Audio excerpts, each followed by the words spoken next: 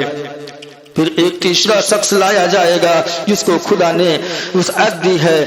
اور ہر قسم کا مال دیا ہے، اس سے اپنی نعمتوں کا دریافت فرمائے گا، وہ نعمتوں کو پہچانے گا، فرمائے گا تو نے ان کے مقابل کیا کیا؟ عرض کرے گا میں نے کوئی راستہ ایسا نہیں چھوڑا جس میں خرچ کرنا مجھے محبوب ہے مگر میں نے اس میں تیرے لیے خرچ کیا، فرمائے گا تو جھوٹا ہے، تو نے اس لیے خرچ کیا کہ سخی کہا جائے، سو کہہ لیا گیا، اس کے متعلق بھی حکم ہوگا، منہ کے بل گھسیٹ کر جہنم میں ڈال دیا جائے گا۔ حدیث نمبر 13 بخاری نے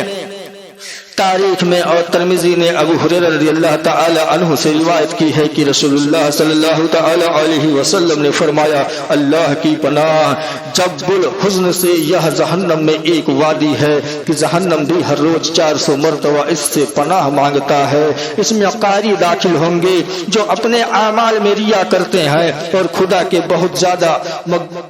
مبغوض ہیں، وہ قاری ہیں جو عمرہ کی ملاقات کو جاتے ہیں۔ حدیث نمبر 14 طبرانی اوسط میں ابو ہریرہ رضی اللہ تعالی عنہ سے راوی ہے کہ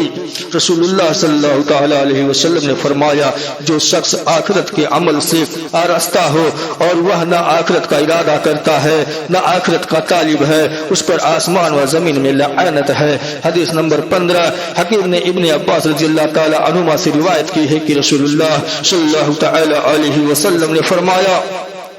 میری امت میں شرک چینٹی کی چال سے بھی زیادہ مخفی ہے جو چکنے پتھر پر چلتی ہے۔ حدیث نمبر 16 امام احمد و طبرانی نے ابو موسیٰ رضی اللہ تعالی عنہ سے روایت کی ہے کہ رسول اللہ صلی اللہ تعالی علیہ وسلم نے فرمایا اے لوگوں شرک سے بچو کیونکہ وہ چینٹی کی چال سے بھی زیادہ پوسیدہ ہے۔ لوگوں نے عرض کیا یا رسول اللہ کس طرح شرک سے بچیں؟ رسول اللہ صلی اللہ تعالی علیہ وسلم نے یہ دعا فرمایا الہی ہم تیری پناہ مانگتے ہیں ان سے کہ جان کر ہم تیرے ساتھ کسی چیز کو شریک کریں اور ہم اس سے استغفار کرتے ہیں جس کو نہیں جانتے ہیں، کہنے سننے میں اگر کوئی غلطی ہوئی ہو تو اللہ جل شانہ اپنے فضل سے معاف فرمائے۔ استغفر اللہ ربی من کل ذنب واتوب الیہ وما علینا